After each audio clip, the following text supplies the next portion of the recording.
ប្រវត្តិព្រះច័ន្ទព្រះច័ន្ទគឺជាភពមួយគឺជាផ្កាយរណបដែលស្រន់ផ្កាយរណបដែលស្រន់ជាមួយនឹងផែនដីរះវិញទៅដល់ពេលថតច័ន្ទស៊ីចូលទៅណាកណ្ដាប់ទាំងសោះចឹងយើងសិក្សាទាំងអស់គ្នាពីប្រវត្តិព្រះច័ន្ទតាមជាសាស្ត្រគឺយើងនិយាយអំពីភពវាជាភពរណបរបស់ផែនដីតែមួយគត់ហើយកុំច្រឡំថាព្រះច័ន្ទនិងព្រះអាទិត្យនេះវាតែមួយវាពីរផ្សេងគ្នាភពព្រះអាទិត្យផ្សេងភពព្រះច័ន្ទផ្សេងសម្រាប់ផ្ទៃកលាផងវាប្រហែលទេមើលផ្ទៃផងវា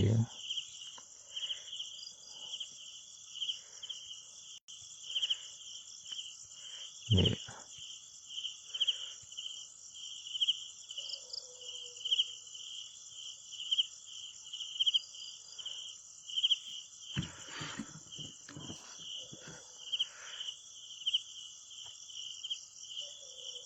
នឹងវាជាភពមួយហើយក៏ជានិមិត្តសញ្ញាមួយសម្រាប់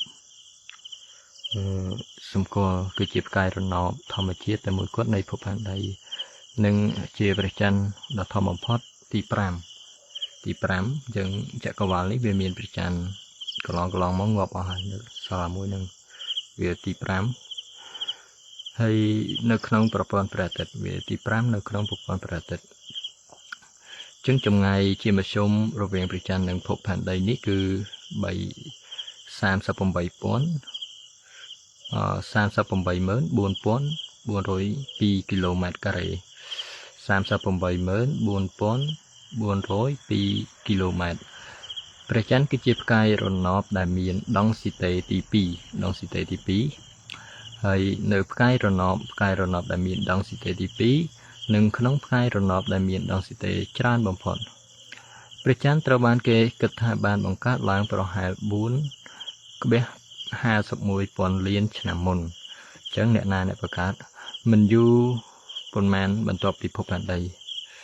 ញ្ចឹងវាកើតមុនភពផែនដីកាលពីប្រមាណ1000ឆ្នាំមុន 4.51 លានឆ្នាំមុនកើតមិនទាន់ទេមិនដឹងណាអ្នកបង្កើតផងការពន្យល់ដែលទទួលស្គាល់យ៉ាងទូលំទូលាយបំផុតគឺថាព្រះច័ន្ទបានបង្កើតឡើងពីកំទេចកំទីដែលបន្សល់ទុកបន្ទាប់ពីមានឥទ្ធិពលដ៏ធំមួយរវាងភពផែនដីនិងអង្គធាតុព្រះអាទិត្យដែលមានឈ្មោះថាថាធានេះគឺជាឈ្មោះសម្គាល់ព្រះច័ន្ទហ្នឹងឈ្មោះថាធាហើយពណ៌ក្រហមបើពេលព្រះច័ន្ទពណ៌ក្រហមនិងទឹកក្រូចហ្នឹងគឺពណ៌ភ្លឺដែលបានមើលឃើញពីចម្ងាយភពផែនដីនេះនៅក្នុងអំឡុងពេលព្រះច័ន្ទច័ន្ទគ្រាសុក្រៈច័ន្ទគ្រាកន្លែងដែលផែនដីស្ថិតនៅរវាងព្រះច័ន្ទនិងព្រះអាទិត្យរូបរបស់ការពង្រីកហាវលនៃរណ្ដៅរញ្ជួយកូវេនីយ៉ូសដែលមានប្រវែងប្រហែល93 គីឡូម៉ែត្រចឹងព្រះច័ន្ទនេះគឺត្រូវបានរកឃើញជាលើកដំបូងនៅក្នុងឆ្នាំ1995 ត្រូវអត់ទេមើលសិន59ឆ្នាំ1959ហើយដោយសហភាពសូវៀតអ្នករកឃើញមុនគេឆ្នាំ1959ដោយយានអវកាសគ្មានមនុស្សបើកជាស្រ័យច្រឡំម្ដងទៀតព្រះច័ន្ទត្រូវបានរកឃើញជាលើកដំបូងនៅក្នុងឆ្នាំ1959ដោយយានអវកាសគ្មានមនុស្សបើកនៃកម្មវិធី Luna របស់សហភាពសូវៀតនៅក្នុងកម្មវិធី NASA Apollo ដែលមុនគេហៅយានអវកាសនេះគេហៅថា Apollo របស់សហរដ្ឋអាមេរិកបានសម្រេចនៅបេសកកម្មដែលមានមនុស្សតែម្នាក់ប៉ុណ្ណោះរហូតមកដល់ពេលបច្ចុប្បន្នដោយចាប់ផ្ដើមដោយបេសកកម្មផ្កាយរណបដែលត្រូវបានគេបង្កើតឡើងដំបូងដោយអាប៉ូឡូ 8 នៅឆ្នាំ1968និងការចុះថតចំនួន6ដងនៅចន្លោះឆ្នាំ1969 69និងឆ្នាំ1972ដោយដំបូងអាប៉ូឡូដោយដំបូងគឺអាប៉ូឡូ11ដំបូងនោះគឺអាប៉ូឡូ11ហើយបេសកកម្មទាំងនេះបានត្រឡប់ទៅវិញដែលត្រូវបានប្រើដើម្បីអភិវឌ្ឍការយល់ដឹងនៃប្រភពដើមព្រះច័ន្ទរចនារិទ្ធសម្ព័ន្ធផ្ទៃក្នុងនិងប្រវត្តិសាស្ត្រនៅពេលក្រោយមកចាប់តាំងពីបេសកកម្មអាប៉ូឡូ17នៅឆ្នាំ1972និងមុន75ខ្មែរយើងរបបស៊ីបាយមកក្តាប់ស៊ីអង្គមកក្តាប់ស៊ីគ្នាមកតុំ1972ព្រះច័ន្ទត្រូវបានទស្សនាដោយយានអវកាសគ្មានមនុស្សបើកទាំងភាពលេចធ្លោធម្មជាតិរបស់ព្រះច័ន្ទនៅលើមេឃនិងរត់ទៀងទាត់របស់វាដែលបានមើលឃើញពិភពផែនដីនិងផ្ដល់នូវសេចក្តីយោងនិងឥទ្ធិពលវប្បធម៌សម្រាប់សង្គមនិងវប្បធម៌មនុស្សតាំងពីយូរយារមកហើយឥឡូវឥទ្ធិពលវប្បធម៌បែបនេះអាចត្រូវបានរកឃើញនៅក្នុងភាសាប្រព័ន្ធប្រតិទិនដែលមានមូលដ្ឋាននៅតាមប្រព័ន្ធនៅតាមចន្ទគតិសិល្បៈនិងទេវកថាសិល្បៈទេវកថាអ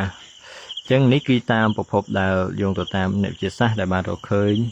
និងសិក្សាផ្ទាល់ចំណែកពាក់ព័ន្ធទៅនឹងព្រះច័ន្ទនេះបើយោងទៅតាមរឿងព្រេងឬក៏ទេវកថារបស់ខ្មែរបុរាណយើងដែលបានចងក្រងតែមិនដឹងបុរាណមួយណាទេគាត់មិនទាន់កាត់ចាំឈ្មោះមិនដឹងថាមួយណាទេដឹងតែប្រវត្តិសាស្ត្ររបស់ខ្មែរអញ្ចឹងទៅជាអ្នកចំនួនដើមមនុស្សសម័យមុនមនុស្សសម័យមុនគេហៅមនុស្សចំនួនដើមគឺក៏ដើមចំនួនមនុស្សដែលផ្សារភ្ជាប់ជាមួយនឹងទេវកថាហើយក៏បញ្ជាក់ដែរទេវកថានេះគឺវាមិនមានពេលវេលាជាក់លាក់ដូចជាប្រវត្តិសាស្ត្រដែលបានអានមិញទេដូចជាខាងវិទ្យាសាស្ត្រដែលបានរកឃើញទេវិទ្យាសាស្ត្រគឺមានពេលវេលានិងកំណត់ឆ្នាំនិងទីតាំងហើយនឹងពាក់ព័ន្ធទៅនឹងហេតុការណ៍ហើយនឹងសកម្មភាពដែលបញ្ជាក់អំពីហេតុការណ៍ផ្សេងអង្គហេតុរឿងទាំងនោះគឺជាសេចក្តីពិតដែលយើងយោងទៅតាមការសន្និដ្ឋានឬក៏ការសន្មតការវិនិច្ឆ័យរបស់អត្ថបទឬក៏របស់ប្រវត្តិដែលបានសរសេររាយរាប់មកគឺយើងអាចជឿជាក់ថាវា 70% នៃសកម្មភាពពិតរបស់អ្នកវិទ្យាសាស្ត្រទាំងអស់នោះហើយបច្ចុប្បន្នក្រុមយានអវកាស NASA Apollo ផ្សេងក៏នៅមានបន្តចំនួនដល់សប្តាហ៍ថ្ងៃដែលយើងមិនអាចបដិសេធបានទេក៏ប៉ុន្តែសម្រាប់ទេវកថាវិញឥឡូវយើងចាំផ្ទៀងផ្ទាត់អញ្ចឹងវាគ្រាន់តែជាភពរណបមួយសម្រាប់ដែលស្របជាមួយនឹងធម្មជាតិទេបើសម្រាប់ទេវកថាវាគឺជាព្រះច័ន្ទគឺជាទេវតាមួយគឺជាទេវតាព្រះនាងជាទេពអប្សរហ្នឹងគឺដែលមានតួនាទីបំភ្លឺឬក៏មានតួនាទីដើម្បីបង្ហាញរៀងនៅលើផ្ទៃមេឃក្នុងចក្រវាឡនេះជាព្រះនាងដែលរះតែឯងហើយជាដើមឡើយគឺមានរាហូអសរិនគឺបាតីនឹងព្រះច័ន្ទមួយហ្នឹងហើយព្យាយាមលេបឬក៏ព្យាយាមដើម្បីដោយក្តីស្រឡាញ់ខ្លាំងពេកគឺ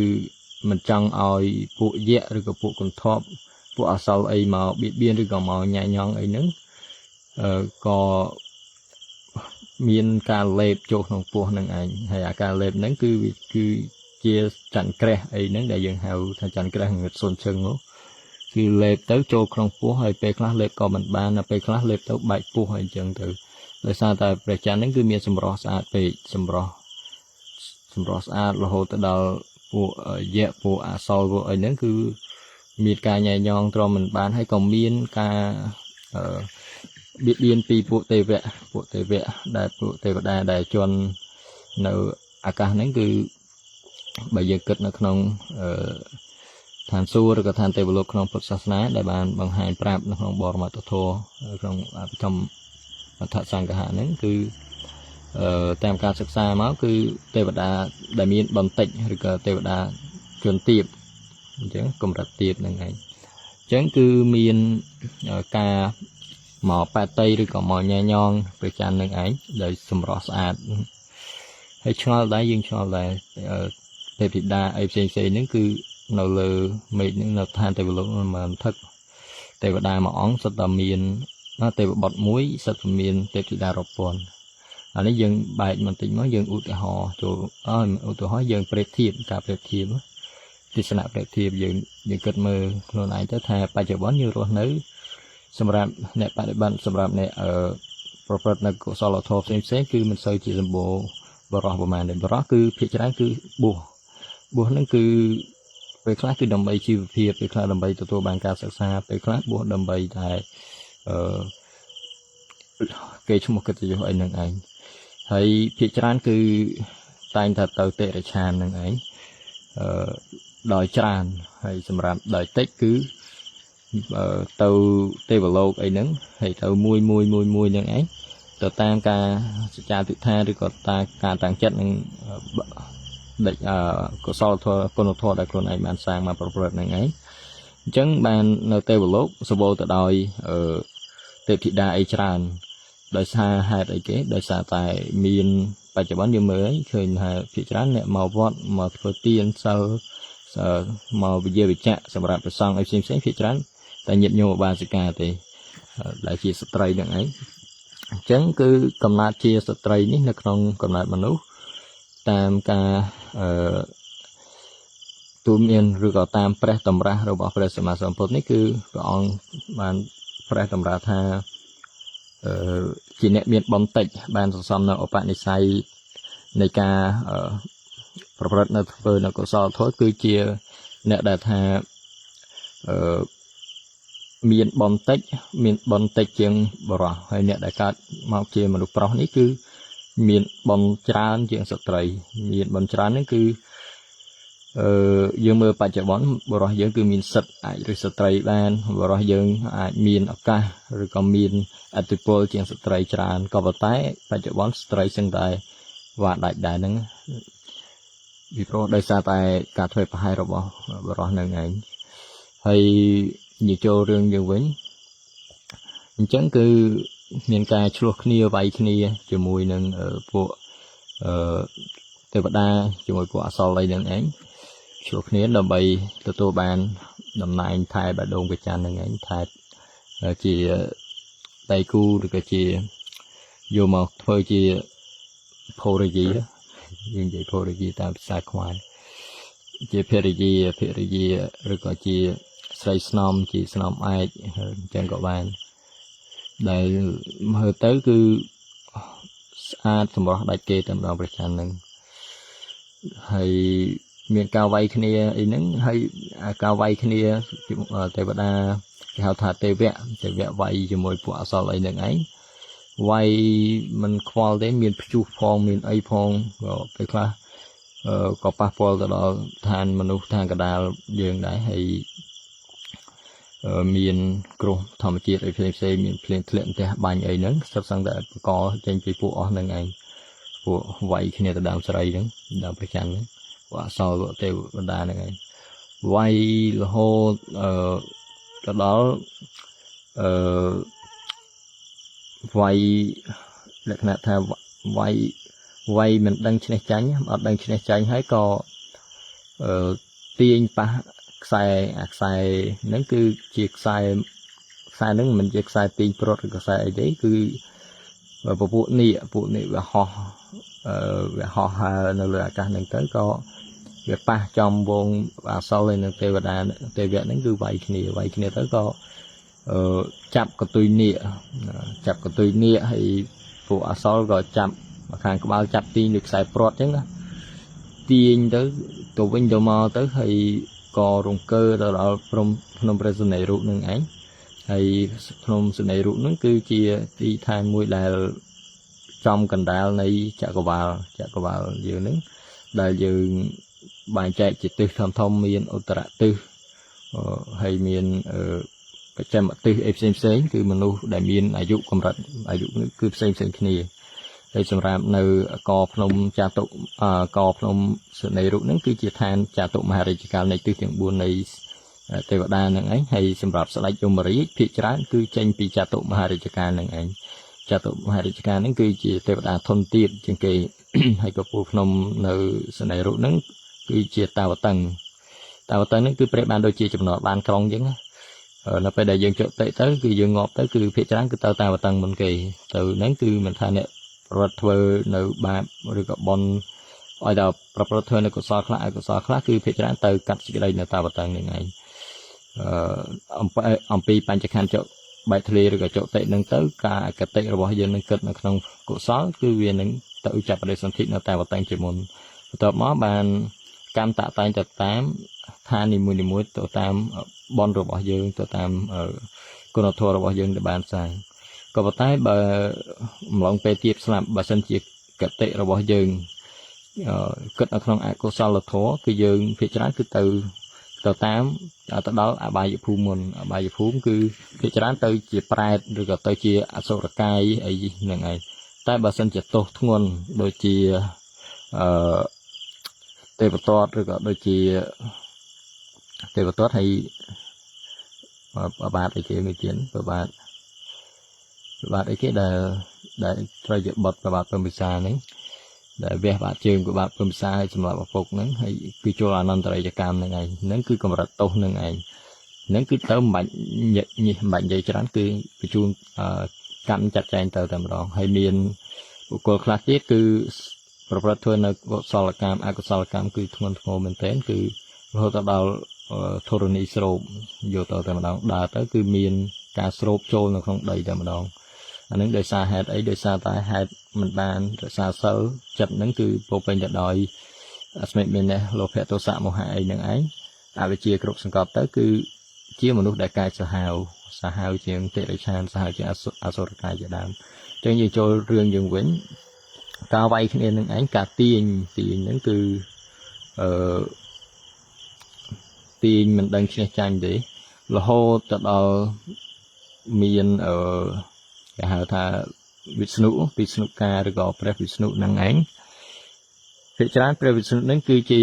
ដែលយើងអាចនិយាយបានថាជាទេវបុត្រមួយឬក៏ជាទេវតាមួយដែល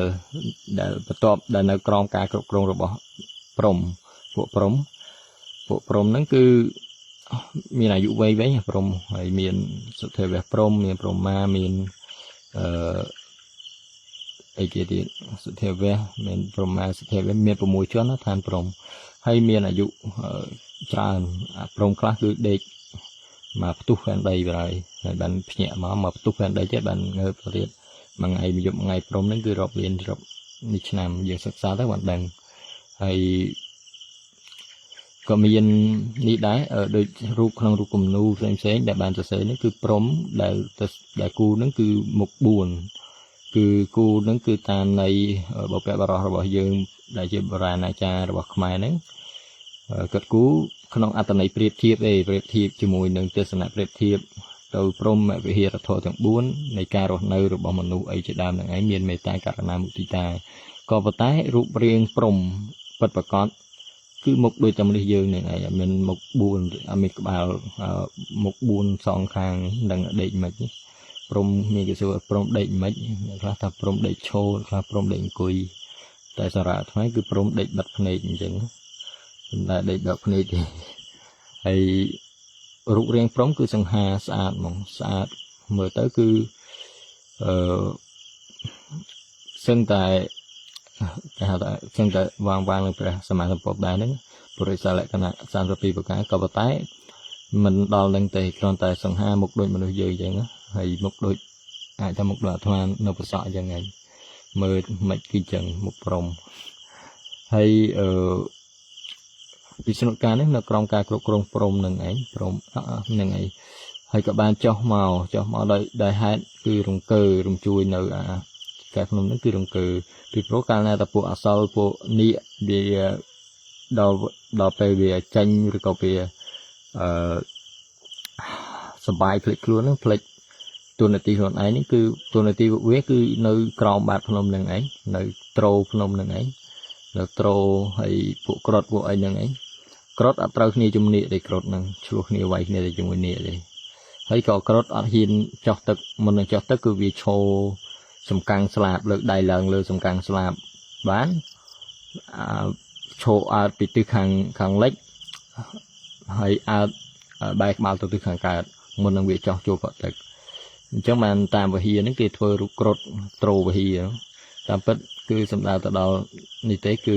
មុននឹងវាចោះប្រទឹកវាអាចនៅចកេះភ្នំឲ្យតែនៅទិសខាងលិចគឺវាបែរទៅទិសខាងកើតរួចហើយវាលើកដៃសំកាំងស្លាបមើលទៅកាន់ទន្លេឬក៏ទៅកាន់បឹងដែលវារៀបនឹងចោះពីព្រោះកាលណាតើវាចោះទៅនាគនៅនឹងគឺចប់ផងនាគហើយបើថាវាយគ្នាគឺភាគច្រើនវាហោះទៅផុតដល់អាកាសអនញ្ញយតនៈអីហ្នឹងឯងទៅដល់អាកាសដែលលំហនៃចក្រវាឡនេះគឺវាទៅលើទៀតគឺវាផុតទំនាញហើយផុតទំនាញគឺវាអត់ប៉ះពាល់ដល់ឋានមនុស្សឬក៏ឋានកណ្ដាលអីទេអញ្ចឹងគឺទាំងអស់ហ្នឹងបើសិនជាវាធ្វើសង្គ្រាមឬក៏ការវាយគ្នាហ្នឹងវាប៉ះទង្គិចទៅដល់ឋានមនុស្សហើយផ្សេងគឺពួកវាហ្នឹងគឺមានទោសបាបកម្មគឺទោសត្រូវពិន័យពីពិស្ណុកាអីចឹងអញ្ចឹងទៅអញ្ចឹងគឺអត់ត្រូវគ្នាទេហើយដល់ពេលដែលវាយលើអាកាសគឺភាគច្រើនគឺនាគក្រត់មានកម្លាំងខ្លាំងជាងមានថាមពលខ្លាំងជាងនាគហើយនាគហ្នឹងគឺវាយគឺវាចោះតាមរោកន្លែងមើលតែកន្លែងបឹងឬក៏កន្លែងសមុទ្រកន្លែងទន្លេអីទេដែលអាចចោះចូលបានចោះចូលនេះគឺចោះចូលផឹកទឹកបៀនទឹកឲ្យច្រើនក្នុងពោះបានហោះឡើងទៅលើអាកាសវិញព្រុសដាក់ក្រត់ហ្នឹងឯងអាហ្នឹងគឺរឿងហេតុបែបហ្នឹងឯងហើយក៏ពេលខ្លះវាចោះមកគឺមានសត្វមកហ្នឹងដូចនាគចឹងឯងមកហ្នឹងវាលេបនាគបដ ாய் លេបនាគហ្នឹងគឺដើម្បីបញ្ជាអំពីក្រត់ឬក៏ជាការខាត់ហាមខាត់ណាវាថាហាមខាត់កុំអោយហោះទៅសង្គ្រាមជាមួយក្រត់ហ្នឹងឯងចឹងបើមានមកហ្នឹងលេបនាគនៅតាមចដីអីហ្នឹងយើងឃើញសត្វមកសត្វអីលេបនាគហ្នឹងអាហ្នឹងរឿងហេតុចឹងឯងតាមទេវកថាហើយយើងចូលមកដល់អសលនឹងទេវៈវិញអសលនឹងទេវៈវាយគ្នាទាញនាគចោះឡើងទៅក៏រង្គើភ្នំព្រះសនីរូបធ្វើឲ្យពិស្ណុកាហ្នឹងនៅមិនសពក៏បានចោះមកទៅក៏បានបំបែកឬក៏ពេលខ្លះគាត់មិនជាប់ក៏បានប្រើរឹតរបស់ខ្លួនឯងហ្នឹងមានកងចាក់ហើយនឹងរំពេងចាក់គេហៅចាក់កែវហើយនឹងរំពេងក្បាលមុខ3ស្រួចមុខ3ហ្នឹងគឺឲ្យតែកវីរំពេងហ្នឹងទៅគឺរង្គើអស់ហើយរង្គើពេលខ្លះរង្គើទៅដល់ទាំងផែនដីទាំងដីរង្គើរង្គើទៅវាខ្ទួដីហើយពេលខ្លះក៏កវីទៅវាប៉ះជាមួយនឹងអាផ្គររន្ទះសីតុណ្ហភាពដែលនេះអតិពលនៃពួកយើងនិយាយថាអតិពលនៃការទាញរបស់អសលនឹងទេវៈហ្នឹងក្រលើកពេលនឹងកវីទៅក៏វាបង្កើតបានទៅជារន្ទះឬក៏ភ្នែកបន្ទោនឹងឯងអញ្ចឹងគឺរឿងហេតុតែបែបហ្នឹងឯងដល់ពេលប្របែកបានហើយនាគហ្នឹងក៏ចូលកន្លែងដើមវិញទៅហើយពួកអសលហ្នឹងក៏ត្រូវវិន័យរបស់ទេវពិស្ណុកាហ្នឹងហើយមួយទៀតបើក្នុងករណីមានពេលខ្លះគឺស្គាត់អត់ជាប់ទេដោយសារកម្លាំងខ្លាំងរៀងខ្លួនទេវៈក៏ខ្លាំងអសលក៏ខ្លាំងហ្នឹងឯងមើលទៅដូចទាញព្រាត់ដូចនៅតាមប្រាសាទអង្គរវត្តនោះទាញនាគនោះរូបទេវតាទេវៈហ្នឹងគឺទាញនាគហ្នឹងឯងគឺតំណាងចឹងឯងអញ្ចឹងពេលខ្លះគាត់អត់ឈ្នះឬក៏តបអត់ជាប់បំបីអត់បានមកចំនួនសង្គ្រាមរហូត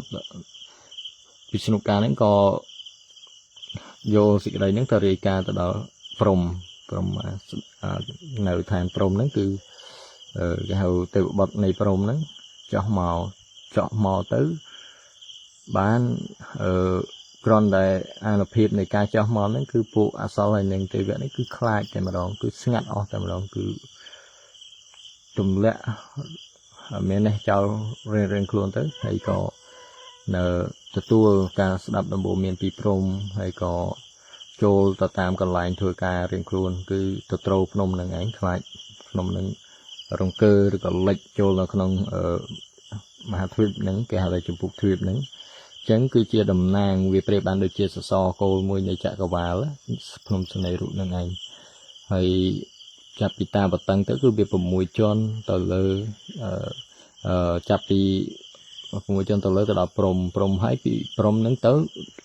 ដូចជា16ទៅទៀត16ទៅទៀតហើយបូកជាមួយនឹងអាកាសលំហអត់មានទំនាញអាកាសសញ្ញយតនៈហ្នឹងហើយបន្ទាប់ពីអាកាសសញ្ញយតនៈហ្នឹងគឺនៃវសញ្ញានៃកញ្ចញ្ចាយតនៈហ្នឹងឯងអាកាសសញ្ញយតនៈ1កញ្ចញ្ចាយតនៈ1នៃវសញ្ញានិសញ្ញាយតនៈ1 3បន្តទៅទៀតហ្នឹងគឺកម្រមានអ្នកទៅដល់ទោះបីជាអ្នកចម្រើនឈានចម្រើនអធិញ្ញាចម្រើនរហូតដល់នេះក៏មិនអាចធ្វើការប្រើញៀនឬក៏ប្រើកម្លាំងនៃញៀននៃគេហៅថាវិបស្សនាញៀនរបស់បុគ្គលហ្នឹងក៏មិនអាចទៅដល់បានដែរយ៉ាងច្រើនបានដល់ព្រហ្មលោកនឹងឯងទេវលោកព្រហ្មលោកអាចប្រស្រ័យតាក់ទងជាមួយពួកទេវតាហើយពួកកន្ធពពួកខ្មោចពួកអមនុស្សអីអញ្ចឹងគឺសម្រាប់យើងអ្នកបដិបត្តិអ្នករៀនគឺយើងត្រូវសិក្សាយើងត្រូវឲ្យដឹងនៅរឿងទាំងអស់ហ្នឹងអញ្ចឹងពុទ្ធប្រច័នគឺបានដឹងតាមទេវៈហើយប្រច័ននេះគឺមានទូនាទីឲ្យតែពេលយប់រះភ្លឺហើយភាគច្រើនពេញបរមីហ្នឹងគឺបានន័យថាពេញបរមីហ្នឹងគឺប្រៀបជានឹងប្រច័នហ្នឹងគឺបានរូបរាងស្អាតអញ្ចឹងបានរូបរាងស្អាតប្រៀបដូចជាកំមុំដែលតែងខ្លួនចូលកម្មវិធីអីចឹងអញ្ចឹងគឺតែងតែរះពេញបរមីរះភ្លឺចាំងចែងតែម្ដងហើយព្រះច័ន្ទហ្នឹងគឺចូលចិត្តសត្វទន្សាយជាងគេជាសត្វដែលសំណប់ចិត្តដែលចូលចិត្តទន្សាយមិនដូចស្រីនៅខ្មែរយើងឥឡូវទេឥឡូវចូលចិត្តតែឆ្មារហូតទៅដល់នៅភ្នំពេញឆ្មាមួយក្បាល$1000ក៏មានឆ្មាមួយក្បាល$3000ក៏មានឆ្មាមួយក្បាល$5000ក៏មានឆ្មាហ្នឹងថ្លៃយ៉ាងឯងទៀតឯង100គ្មានអាណាយកមានណាយកឆ្មាឆ្កែហ្នឹងឡើងថ្លៃអស់ហើយនៅភ្នំពេញហ្នឹងរហូតទៅដល់កន្លែងលក់ចំណីឆ្មាចំណីឆ្កែសាប៊ូកក់សក់ឆ្មាសាប៊ូកក់សក់ឆ្កែហ្នឹងគឺមានតម្លៃថ្លៃជាងសាប៊ូមនុស្សទៀតសាប៊ូថ្លៃជាងអាហាររបស់មនុស្សទៀតអាហារហ្នឹងមកកញ្ចប់សុទ្ធតែ50រៀល80រៀល100ជាងដល់ពេលអាហារមនុស្សពងទា2គ្រាប់ត1000អីចឹងទៅស៊ីទៅមកហើយឆ្កែឆ្មាចឹងអាហ្នឹងគឺអាស្រ័យលើការឲ្យតម្លៃនិងការស្រឡាញ់ចូលចិត្តរបស់មនុស្សវិញរបស់ដែលឡើងថ្លៃគឺជារបស់ដែលកម្រហើយរបស់ដែលក្រហ្នឹងឯងគឺជារបស់ដែលថ្លៃដល់ពេលតែថ្លៃពេកវាលែងមានតម្លៃទៅវិញទេពីព្រោះវាលែងត្រូវការ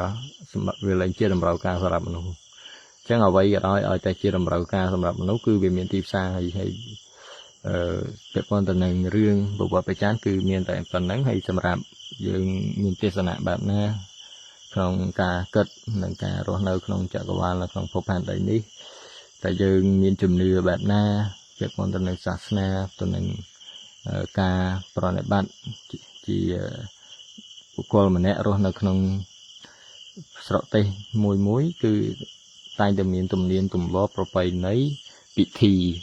ទំនៀមទម្លាប់ប្រពៃណីពិធីគឺប្រៀបបាននឹងអរិយធម៌វប្បធម៌និងសាសនានឹងឯងសង្គមធម៌សាសនានឹងជាអតិពលទាំងអស់នឹងឯងវាបានគ្របដណ្ដប់នៅផ្នត់គំនិតរបស់មនុស្សគ្របដណ្ដប់នៅសក្តានុពលរបស់មនុស្សហើយក៏វាបានគ្របដណ្ដប់នៅសមត្ថភាពហើយនឹងសេរីភាពរបស់មនុស្សផងដែរវាអាចខ្លាយទៅជាសម្ពាធវិញនៅពេលដែលយើងតឹងតែងពេកនៅពេលដែលយើងនេះពេកគឺធូរពេកគឺវាអាចនឹងបាត់បង់ហើយវានឹងខ្លាយទៅជាអនាធិបតេយ្យឬក៏ភាពចលាចលដោយគ្មានដឹងទិសតំបន់គឺជាបុគ្គលដែលគេហៅថាបើព្រះសម្មាសម្ពុទ្ធព្រះអង្គតែងសម្ដែងភិក្ខុណាដែលមិនដឹងធម៌មិនដឹងវិន័យហើយតែងតែប្រទុះជាមួយគេហៅប្រទុះហ្នឹងគឺប្រទុះសារាយជាមួយនឹងធម៌វិន័យដែលព្រះអង្គបញ្ញត្តិព្រះអង្គហៅថាមោខៈបរោះមនេមោខៈបរោះមិនថាភិក្ខុឬក៏សាមណេរទេមោខៈបរោះហ្នឹងគឺជាបរោះដែលមានក្បាលមានខួរតែអត់ចេះគិតអញ្ចឹងគឺប្រៀបបាននឹងបរោះដែលវង្វេងមិនដឹងខ្យល់ឬក៏ជាបុគ្គលដែលវង្វេងមិនដឹងទិសមិនដឹងតំបន់អញ្ចឹងទៅ anh ấy cứ được cho anh cứ miền rừng hạt bạc nâng chân sầm lập dương kết bạc na dương nhiệt tình sạch bạc na cứ sài lười luôn ai mình nè hay còn tại chẳng prap tha ở vậy đờនៅក្នុងលោកនេះវាគ្រាន់តែជារបស់ឬគ្រាន់តែជាលោកធាតុដែលតំណាងឲ្យធាតុទាំង4ទឹកដីភ្លើងខ្យល់ទេហើយវាគ្មានអ្វីដែលស្ថិតថេរគង់វង្សរហូតទេផែនដីវាគង់តែរលាយឬក៏គង់តែសាបសូន្យទៅហើយភពថ្មីក៏គង់តែរះឡើងឬក៏មានបច្ចុប្បន្នក៏មានមនុស្សរស់នៅក្រៅភពក៏មានការអភិវឌ្ឍនៅលំហដែលអត់មានទំនាញហ្នឹងគឺគេធ្វើទីក្រុងគេធ្វើអីផ្សេងសម្រាប់នៅខាងពួក UFO ក៏គេមានការអភិវឌ្ឍជឿនលឿនជាងមនុស្សយើងទៅទៀត UFO ហើយក៏មានបានយកមនុស្សហ្នឹងទៅរស់នៅនឹងខ្លះដែរមនុស្សគឺភាគច្រើនគឺពួកវាយកតែពួកមនុស្សដែលមាន IQ ខ្ពស់មនុស្សដែលមានសមត្ថភាពនៃការគិតខ្លាំងហើយធ្វើអីមួយគឺធ្វើផ្ដោតនឹងតែម្ដងគឺចូលចិត្តពិសោធន៍ឬក៏របបកំហុសថ្មីនឹងឯងហើយវាយកទៅហ្នឹងគឺយកទៅដើម្បីហើយវាផ្គត់ផ្គង់សពគ្រប់ដែរសពគ្រប់ហ្នឹងដើម្បីជួយបំពេញកិច្ចការងាររបស់វាហើយបច្ចេកវិទ្យាផងវាគឺជឿនលឿនជាងនៅភពផែនដីយើងហើយសម្រាប់មនុស្សហ្នឹងគឺម្រាមដៃវាមានតែ3ទេពពួកហ្នឹងហើយខួរក្បាលផងវាហ្នឹងគឺគិតរហ័សលឿនហើយពេលខ្លះវាអាចបង្កើតនៅឧបករណ៍ដែលអាចបដូររូបរាងកាយហ្នឹងគឺវាអាចកំបាំងនៅជាមួយនឹងលំហអាកាសបានកំបាំងហ្នឹងគឺជាការនិមិត្តឬក៏ជាការបំភាន់ទេហើយយើងអាចនិយាយតាមជាសាស្ត្រគឺជាការបំភាន់មើលទៅគឺយើងមើលអត់ដឹងទេគឺបំភាន់ពណ៌ជាមួយនឹងបរិយាកាសហ្នឹងក៏ប៉ុន្តែបើយើងនិយាយនៅក្នុងនៃព្រះធម៌របស់ព្រះសម្មាសម្ពុទ្ធគឺជាការនិមិត្តនៃកសិនជាមួយនឹងអាកាសការនិមិត្តអាកាសជាមួយនឹងកសិនហ្នឹងឯងជាការនិមិត្តកសិនការប្រើប្រាស់កសិនព្រះបាននឹងការនិមិត្តអាកាសហ្នឹងឯងគឺយើងអាចបញ្ជានៅលោកធាតុនៅក្នុងអាកាសនេះបានមានកសិន10ហ្នឹងមានអីគេបតវ័យអបោតេជោវាយោអីហ្នឹងហើយរហូតដល់យើងអាចនិមិត្តនៃការសម្រាលខ្លួនឬក៏និមិត្តនៃការបញ្ជានៅលោកធាតុផ្សេងចង់ហៅខ្យល់ហៅទឹកភ្លៀងឬក៏ធ្វើឲ្យមានផ្គររន្ទះព្យុះអីផ្សេងក៏យើងអាចប្រើប្រាស់បាននៅពេលដែលយើងស្ទាត់នៅក្នុងការចេញចូលឈានហើយនឹងនៅក្នុងបានតាំងមកនៅក្នុងឈានទាំង5ពីឧច្ចរៈរហូតទៅដល់បឋមៈទុតិយៈតតិយៈចតុត្ថឈានហ្នឹងគឺបញ្ចមឈានស្ទាត់នៅក្នុងការចេញចូលហើយគឺយើងចម្រើននៅលោកតរៈទៅហើយមគ្គផលយើងចម្រើនមគ្គដែរហើយដល់ពេលដល់ចម្រើនផលគឺយើងបាននៅលោកតរៈបញ្ញាហើយឈ្មោះថាបាននៅសម្បត្តិមួយដែលយើងលែងខ្វល់ខ្វាយអ្វីទាំងអស់គឺតាំងអារម្មណ៍ខណៈចិត្តគិតហើយខណៈរបៀបថាគ្រប់ខណៈគ្រប់នាទីទាំងអស់គឺអារម្មណ៍និងចិត្តហ្នឹងគឺតែមួយទេសម្បត្តិជួបគ្នាតែមួយហើយមានភាពស្ងប់ហើយឆ្ពោះទៅកាន់និព្វានឬក៏ឆ្ពោះទៅកាន់ការពិចារណានៅនិព្វានហ្នឹងឯងគ្រប់គណៈគ្រប់មិនថាពេលសម្រាប់ពេលឆាន់ពេលបរិភោគពេលដើរដេកឈរអង្គុយអីទេគឺគណៈទាំងអស់ហ្នឹងគឺគិតនឹងផ្ចង់អារម្មណ៍ឆ្ពោះទៅរកតែឋាននិព្វានទេតែប៉ុណ្្នឹងទេអ្នកមានចិត្តគេមានដូចទៅជនលេងទេហើយសម្រាប់យើងអ្នកបដិបត្តិដែលសាបច្ចុប្បន្នគឺភាគច្រើនគឺត្រឹមតែសិលឬពេលខ្លះសិលមិនបរិសុទ្ធផងមានការធុះធ្លីឬក៏ដាច់ដាបហើយយើងមិនបានប៉ះមិនបានដេអីហ្នឹងអាហ្នឹងគឺសុទ្ធសឹងតែវាកាន់តែទៅហើយព្រះបានដូចជាដើមឈើវាត្រូវក្តៅហើយវាងាប់ស្លឹកងាប់អីហើយយើងអត់ស្រោចទឹកថែមទៀតយូរទៅវាងាប់ទាំងឫសដល់ពេលងាប់ទាំងឫសហើយមានអីនៅគឺដួលទាំងដើមទៅទៀតអាហ្នឹងគឺយើងត្រូវតែគិតយើងត្រូវតែនិយាយខ្លះហើយយើងត្រូវតែពិចារណាខ្លះពីព្រោះរស់នៅមិនរស់នៅ10000ឆ្នាំ1000ឆ្នាំអីទេគឺយើងរស់នៅបច្ចុប្បន្នអាយុតាមមិនបាន100ផងបច្ចុប្បន្ននេះក៏ប៉ុន្តែមានការធ្វេសប្រហែសច្រើនហើយការធ្វេសប្រហែសទាំងអស់នឹងឯងតែងតែនាំសត្វទៅអបាយភូមិដោយមិនដឹងខ្លួន វាធ្វើឲ្យយើងហ្នឹងគឺផ្លិចនៅការបំពេញនៅកុសលផ្លិចនៅការធ្វើនៅធម្មបប្រតិបត្តិនៅក្នុងកិច្ចការរស់នៅប្រចាំថ្ងៃរបស់យើងហើយការមិនជាប់ជំពាក់ទាំងអស់នឹងឯងគឺយើងអាចរលាស់ខ្លួនបានផុតនៅការកើតចាស់ឈឺស្លាប់នៅក្នុងបដជីវិតនេះពីព្រោះបដជីវិតនេះវាគ្រាន់តែជាសេចក្តីទុក្ខដែលអាចនាំយើងសោយនៅកម្មអីផ្សេងហ្នឹងហើយមានតែប៉ុណ្ណេះមានយើងទូរស័ព្ទអស់ហើយមើលទៅនេះអត់ខ្មោចអានឹងស្អីគេពួកទេវតាហ្នឹងអង្គុយចាស់ដៃ